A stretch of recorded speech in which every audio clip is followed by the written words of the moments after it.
Hi student, நம்ம இப்போ பார்க்க போகிற subject elephant drawing. Very simple ஆர்ட்டாக வந்து நம்ம இப்போ ட்ரை பண்ண போகிறோம். ஸோ அதனுடைய தலைப்பகுதி தான் இப்போ வந்து 2 கர்வ் லைன் வந்து நம்ம போட்டோம்.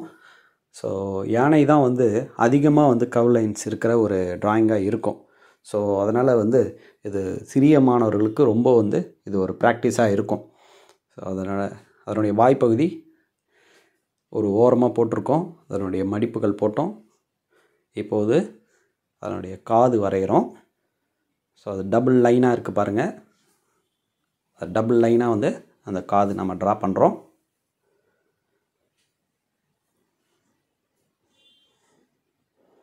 ஒரு சிம்பிளாக பண்ணியிருக்கோம். ஸோ அது பாடி ஸ்ட்ரக்சர் மட்டும் லைட்டாக இது போல் நம்ம போட்டிருக்கோம். ஸோ நீங்களும் வந்து இந்த லைன் ஆர்ட், அதாவது இந்த எலிஃபண்ட் லைன் ஆர்ட்டை வந்து ப்ராக்டிஸ் பண்ணி பாருங்கள். தேங்க்யூ.